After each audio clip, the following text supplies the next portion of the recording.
vëllezër, u ndalëm në javën e kaluar sërish me jetën e profetit sallallahu alaihi wasallam, po në një element shumë të rëndësishëm, ajo që i parapriu betejave madhore, siç ishte Bedri në rastin konkret, dhe thamë që dietarët e kanë ndarë çështjen e betejave dhe të luftrave në dy pjesë.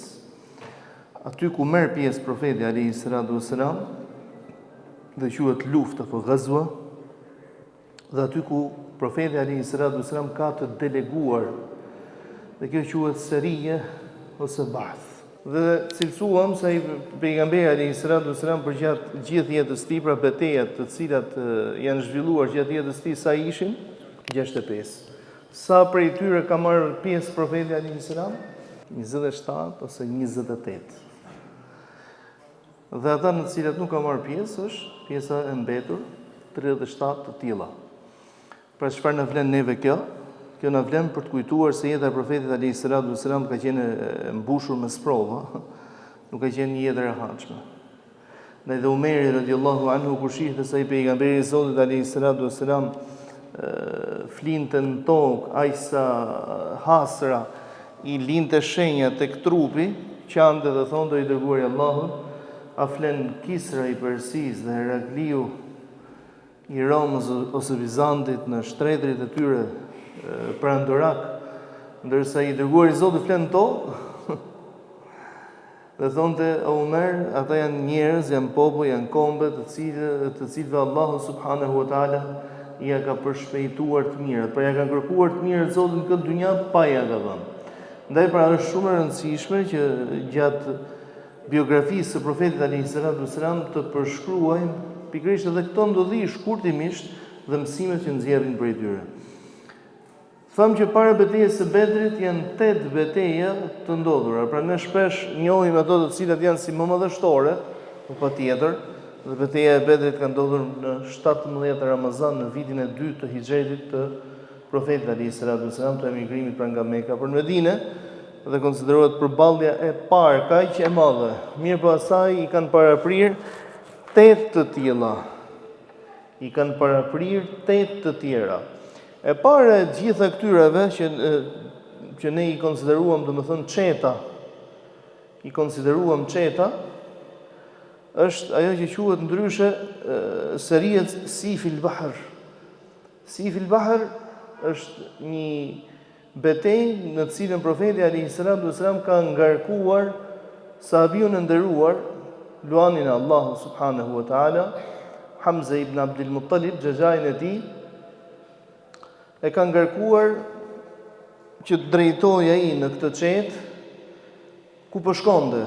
Hamzai në krye 30 burrave niset në drejtim të Bregdetit, pra Sif el Bahr i thon Bregdetit, zonës së Bregdetit ose detit të Kuq, ku një karvan në drejtimin e Abu Xehlit në shoqërinë ose 130 ose 300 personave kthehej nga udhëtimi, dhe e kam përmendur edhe më parë që një ndër faktorët kryesorë, domethënë të nevojës së përballjes me luftë, ishte edhe fakti që kurejshitët ose Mekasit frymëmarrjen e tyre e merrnin pikërisht nga ku?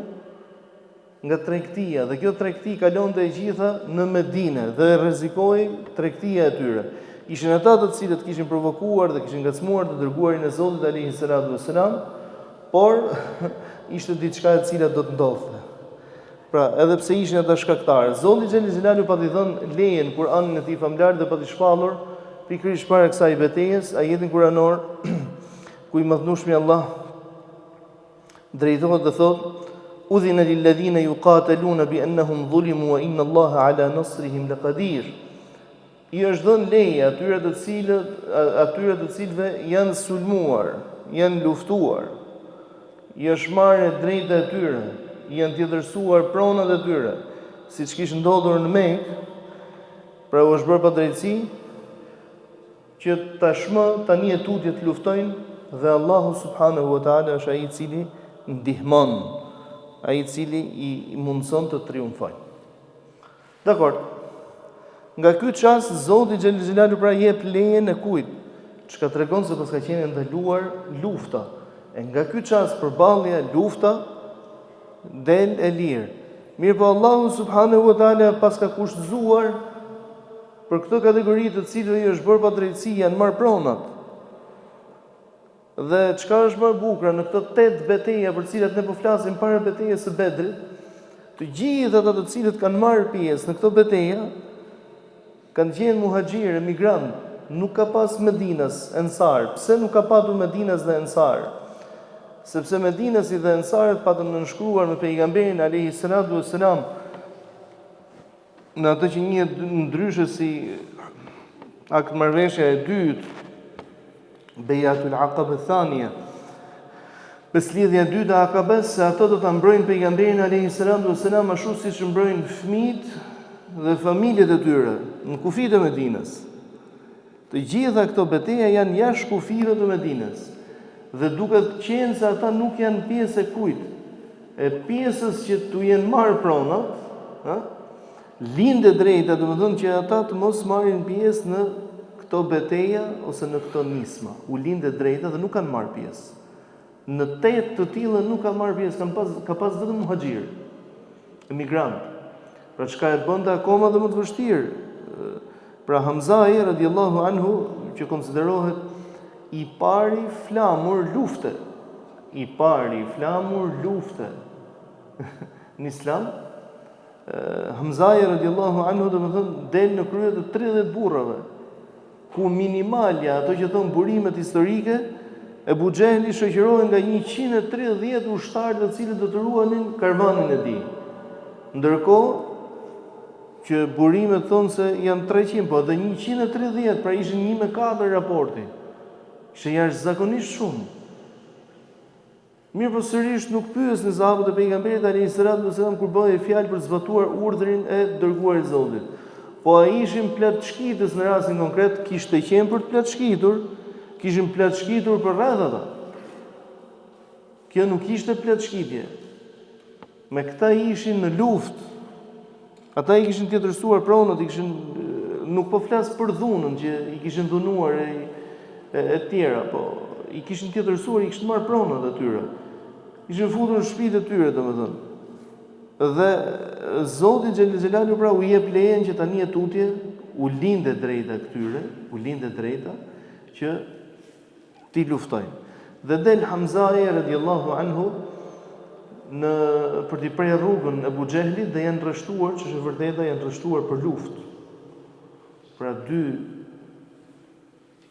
ushtrit, mund t'i quajmë, pavarësisht se pak njerëz, pra 30 veta, janë rreshtuar me njëri tjetrin për luftë. Mirë po ka ndërhyrë aty një person të cilit i shkonte fjala tek të dyja palët dhe nuk ka lejuar të bëhet luftë. Shkoni se çfarë ndodh në këtë që quhet ndryshe pra beteja e Bregdetit. Tham që nuk pati betejë, nuk ndodhi betejë, ama këta dolën se babin e morën domethënë sikur ta kishin përballur. Zdeshi Allahu që të ketë përballje, ama ata i kishin bërë tyre. Me përfundimin e këtij konflikti, do thoja unë, çfarë thot ai Ebu Xehli? Ebu Xehli thot: largohuni nga rruga që të çon në krah të Muhamedit. Largohuni nga rruga që të çon në krah të Muhamedit, se jemi të humbur. Të habitur, domethënë që si largohuni nga rruga që të çon në krah të Muhamedit, se jemi të humbur. Thot sepse ai ka në ndihmë edhe armiqtë tonë, Aus dhe Khazraj. Më parë pa ta përmendur një detaj shumë të rëndësishëm, si rasti i sahabit të nderuar Saad ibn Muadh radhiyallahu anhu, të cilin do e përmendim inshallah, do prezantojmë edhe me jetën e tij në ligjëratat tona të dyta që i kemi emërtuar, domethënë jeta e të shuarve. Saad ibn Muadh radhiyallahu anhu ishte një zotni i vërtet për sa i përket Medinasve dhe mik të tij ngushtë kishte një ndër armiqtë e pejgamberit alayhi salatu wasalam, Umayyah ibn Khalaf, ose personi i cili ishte pronari i Bilal el-Habashit në gjatë kohës që ai ishte skllav, dhe ishte ai i cili merri me torturat e muslimanëve, një ndër ata të cilët torturonte muslimanët. Dhe ajo që ndodhi pra, që Saad ibn Muadh shkonte ke kush? Kur shkonte në Mekë, normalisht do ti po të shkosh në një vend huaj, i cili nuk është vendi jot. Dhe aty ke një mik. Si do e bësh ti? A do shkosh ke ai miku, ai shoku të cilin e njeh dhe të njeh, po normalisht do shkosh ke një njohur yt. Në ditët që ne kemi arritur sot, në ditët e luksit, miku për rahatin tate të çon në hotel më mirë. Për rahatin tate. Në kur o miku mirë, të pagu dhe hotelin. Këtë e bëm për rahatin tate. Flas miku i mirë. Miku i mirë është që e bën atë. Se ka dhe gjymës mik mas ne. Për ju të regoj më kujtu një detaj shumë interesant, një histori. Thonë dy veta, që ka ndodhur këtu në vendin tonë, dy shokë, dy miq, dy vëllezër madje, të njëjtit besim,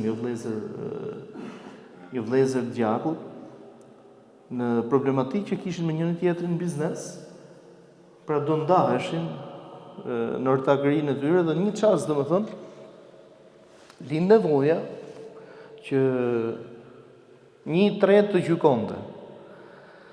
Ishte X shuma e lekëve për cilët domethënë nuk binin dakord. Dhe ky njeriu i mençëm, se prandaj duhen të mençmit. Kur zihen dy më pak të mençëm, duhet një më i mençëm me gjyku drejt. Dhe çfarë ndodhi thotë? Pasi e jep versionin ky, pra ja kishte besu tjetri ose kundërshtari në interes, jo se kundërshtar, ose ishin kundërshtarë pak, ishin shok dhe miq të mirë. Po kjo nuk do të thotë se nëse je shok dhe mik mund të mos kesh në një konflikt. Dhe në një çast, pasi ai ja kishte dhënë të drejtën që ky ta prezantonte versionin tek gjykatësi dhe ai gjykonte dhe ta merrte vendimin e tij, i thot për kaq që shumë për cilën ju bëni fjalë, po, sa keni që njiheni? Ja jenë arrit me njëri tjetrin. Sa e shet ose sa e ble, thot ti këtë? Jo, thot, po nuk e shet. Je i sigurt që as nuk e shet, as nuk e ble?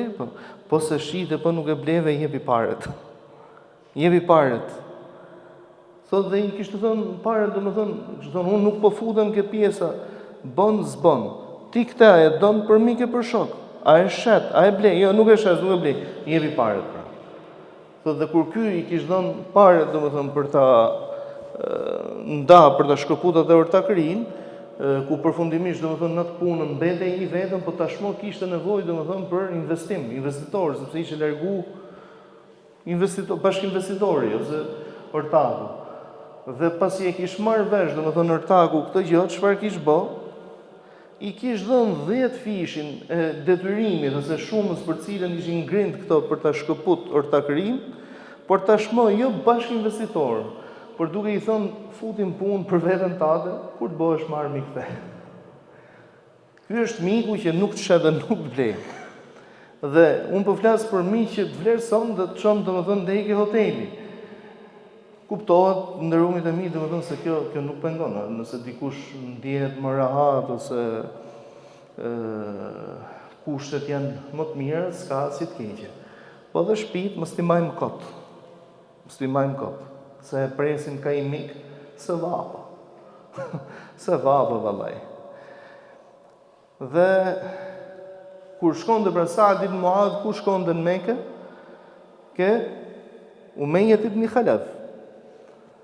Dhe i thot këtij Umayjes, duaj kohë kur qabja është bosh, pra mos ketë shumë kallaballik.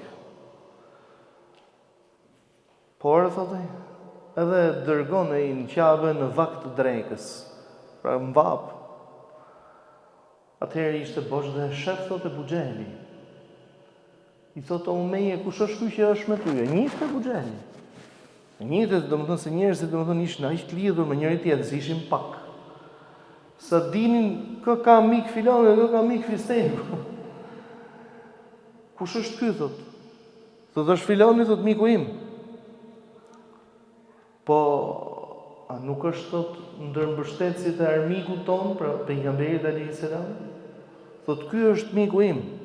Vallahi thotë sikur mos ishte në besën tate, do e kisha tregu mikun unë. Po çfarë bëj se është në besën tate? Këto fitilat në rumit e mi, këto kishin lind. Dhe një person si Ebu Xehli e dinte shumë mirë, përse ishe ky një protagonist i kësaj historie, i cili e kishte thënë, e dinte shumë mirë që e keqja nuk harrohet. Edhe e mire nuk harrohet, po e keqja ose zullumi, po drejtësia nuk harrohet. Dhe unë po sjell një shembull konkret për tregu, domethënë që pa drejtësia nuk harrohet. Si për shembull, Harun al-Rashid tregon ai për veten e tij, mbreti madhështor, thotë edukatori im mra një plan, mra me shpull, po pa bo asnjë gjë. I thash, o mësues, po pse më gjujte? Kur të bëhesh mret të do pyesësh. Harun al-Rashid është bërë mret 21 ose 22 vjeç. Ndër gjërat e para kur mori kurorën, pra, postin e mbretit, ishte takimi me profesorin e tij. E uron profesori, e lutet për të që inshallah Zoti të dhash sukses në këtë përgjegjësi që ke marrë. Ndër të tjera thotë, çfarë thotë pasi këto takimet ose këto fjalët e kortezisë, përshëndetjet përfundua, i thotë Haruni, thotë, pse më ke godit ose pse më ke gjujt para 11 vjetëve? E ma mend thotë, se ma i mend se kam harruar si ditë. Çudi thotë ai, thotë se a ma mend robi i shpull, domethënë se trashi i shpull. Ora se kam harruar si ditë, ose më thej kur të marrësh pushtetin të më pyesësh. Se s'pa ta bëj thotë asgjë. Se po të kisha bëj gjë, dakord, po s'pa ta bëj asgjë. Po pra ne kam gjujt ose s'kem bëj asgjë. Se të kishe bëj gjë, nuk do e kishe majtë me. Po të shlidhe ka kjo, dhe. Robir thot, kam dash me të thonë, pra mësimi që kam dash me të thonë, është që pa drejtësia nuk harrohet. Pra ti i shpull se ke harru, pra ke 11 vjetë nuk i ke harru. Ashtu nuk të harrojnë edhe njerëzit ty. Noshta i nuk ka mundësi të hakmerret ndaj teje në mënyrë fizike dhe drejt për drejt. Po ka në dorë më kryesorën me i bo lutje Allahut. E që të bëj shti se pejgamberi alayhi salatu vesselam ka garantu se lutjet e personit të cilit i është bërë pa drejtësi janë të pranueshme tek Allahu, edhe nëse nuk është besimtar. Pse se ju bë pa drejtësi aty. Dhe janë të pranuar me këto. Imagjino domethënë me të thonë tjetri, ta kthef Zoti ke fëmia, ta kthef këtu, ta kthef atje, se ka lloj lutjesh. Jo djeg zemra tjetri. Ebu Xehli në rumit e mi e dinte këtë merak. Ndaj dhe i thonte domethënë i thtarëve të tij, mosni, pra të zgjedhim një rrugë tjetër, mos t'i afrohemi, mos t'i kalojmë në hund. Muhamedit alayhi salam, se jo vetëm ai, po ai ka në mbështetje dhe armiq tonë, domethënë nga fisi Aus dhe Khazraj. Ata nuk i kish pas armiq ai, ç'është e vërteta, por i kishin bërë armiq. Se ata nuk mund të pranonin asesi që pejgamberi alayhi salatu vesselam, domethënë e ke parasysh shti që Zoti inshallah herë mos na sprovon. Me pasi kom shit keq. E në 10 ditë domethënë të largohet dhe një shet shpinë edhe hik. Ose për arsye vetë largohet prej aty. A ke për të neti më humor me atë për mrapa se hamur çfarë bëhet, ti thu hey Zot, shiqu që ja thoj o qafën hiku prej kënej. Është mos e normale. Edhe nuk merresh më me të fare. Ky është ai domethënë që është deri ku. Kjo ajo që ikëm në era. Këta nuk ishin kështu. Këta thoshin po jash do shkoj atje, jo po do fuqizohet, jo po do bëj këtë, jo po do bëj atë, nëse pas nesër na kthehet pra kundra. Bëjshin llogari të ndryshe. Dhe ajo çfarë i friksonte më shumë në rumit e mi, ishte padrejtësia. Se kur je i padrejt, nuk rri qetë në si vend. Kur je i padrejt, nuk zon asnjë nga mirësitë e Allahut. Kur je i padrejt, nuk shijon asnjë prej begative të Allahut, qoftë dhe siç është gjumi, qoftë dhe siç është ushqimi. Pse? Se të rrin në brendësim tate. Ke boti. Ke bo. Duke qenë se ke bo, domethënë ti e pret që një ditë prej ditësh do të dalje i harami. Një ditë prej ditësh ajo të cilën e ke Ulu ose jashtë. Sheh. Allah. Kanë thonë që gjykatësi i kalamojve nuk i pa hall vetës në vari vetën. Por me gjyku kalamojt, si pa hall vetës në vari vetën, se s'dinë si me i gjyku. Kalamojt nuk duhen gjykuar, duhet i lesh në të lirinë e të shizien, të shipajton, elhamdulillah Allah. Vallahi kështu duhet me qenë i malli. Se ne këtë cilësojmë domethënë që jo po s'është serioze, jo po kështu.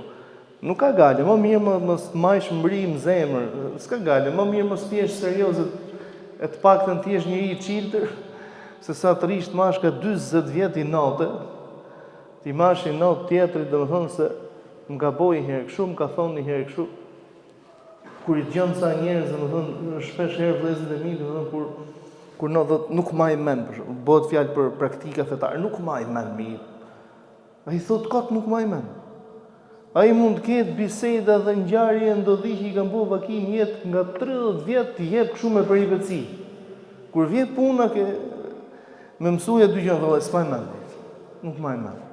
Kam dëgjuar të tjerë unë për shembull që justifikoheshin me atë se nuk mëson dot surën Fatiha nga Kurani famlar.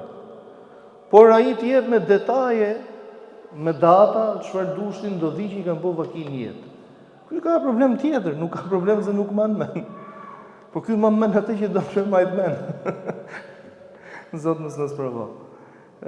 Nuk e di nëse u kam përmend, ka qenë një dietar në Irak në shekullin e kalu, Amjad az-Zuhawi, rahimahullah.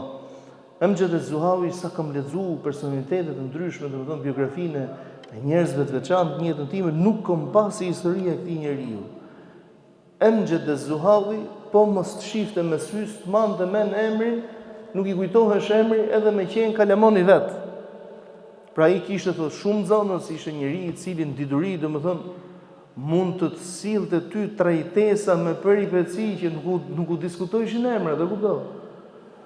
Kur vinte puna tek emrat, gjithu u bënte përshtypje që si ka mundësi s'ma men emrat. Edhe një prej nxënësve i thotë të hoxh do ora kena vënë re edhe me kalamojt e tuaj, pra u largu për shkak se shifte më me sy në fytyrë, nuk dini më thonë që Abdullahi apo Hasani apo Muhamedi. Ai çfarë pa emrin, ai nuk është se harronte. Tha. Kur kam lexuar për përgojimin dhe domin e madh që i shkakton vetes përgojimi, dhe domin e madh që e ke tek Allahu në ditën e gjykimit, jam lut Allahut fort, po shumë herë, o Zot mos më lejo të përgojoj kënd. Sa herë, ora unë tha dhe me dashme të përgoju, mos më me emrin tha.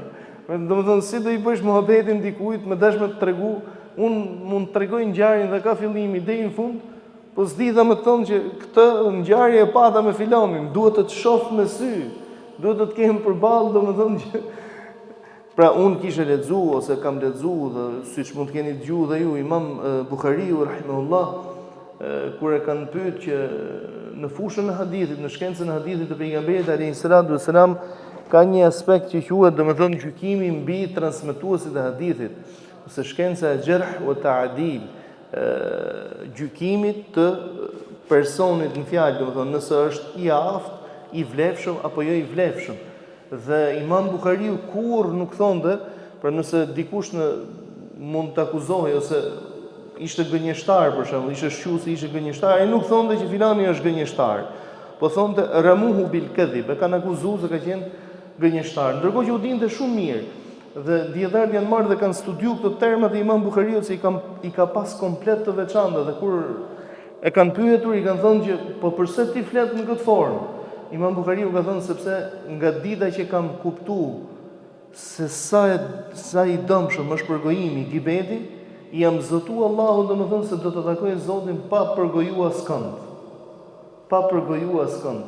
Ndërsa personi në fjalë un po them që ai ish lut Allahut, o Zot mos më lejo që në jetën time të përgojoj kënd, thotë dhe harron dhe emra, dhe deri dhe fëmijëve vet, o vëllezërit e mi.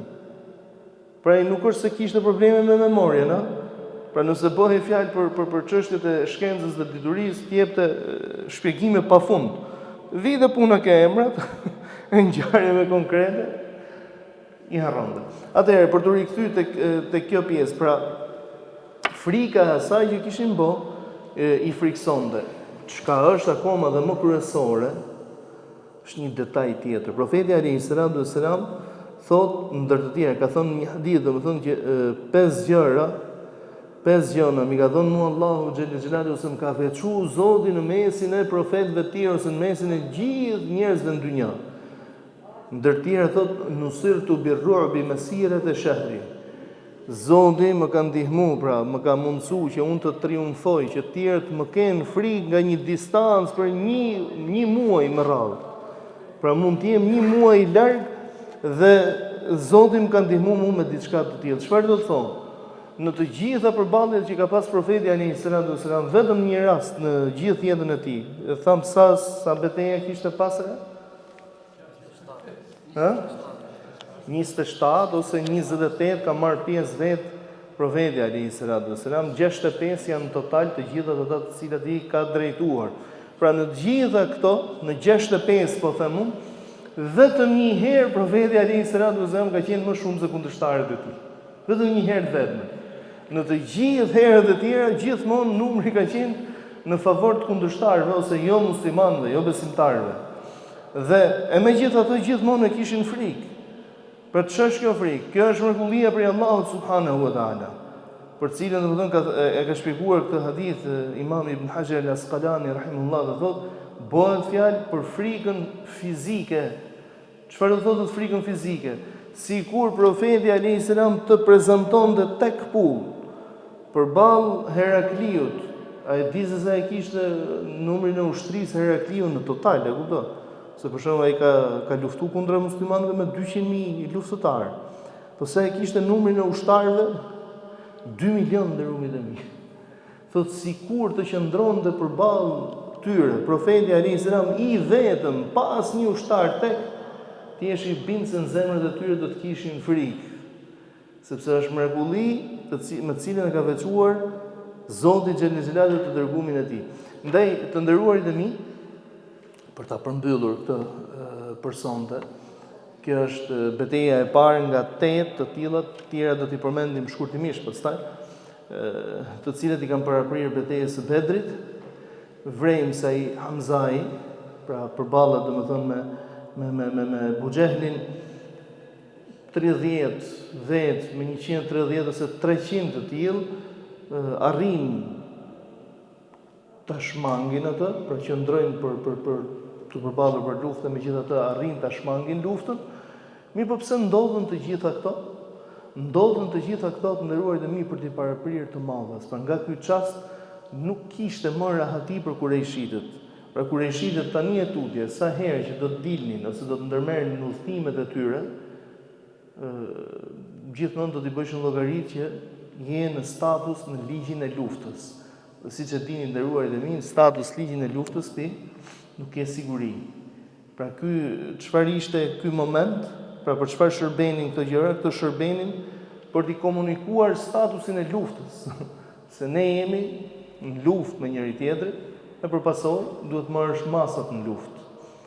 Profeti alayhis salam veproi si një lider, veproi si një politikan i denj, i dha mesazhet e tij të qarta, i dha mesazhe kundërshtarit, po i dha mesazhe edhe atij që qëndroi te përkrah tij, pra shokëve të tij, që tani e tutje në presin ditë të vështira. Ditët e vështira prodhojnë njerëz të fuqishëm. Lutim Zotin xhelalu, Zot na falë, na mëshiro, na pajisë moralet e larta të Hazreti Muhamedit alayhis salam, na bëj jetën të lehtë, na mëson Zot ta vëmë të në shërbim të fesë tënde, na bëj vdekjen të lehtë, na mëson Zot të vdesim me dinjitet e shahadet. Amin. Alhamdulillahi rabbil alamin.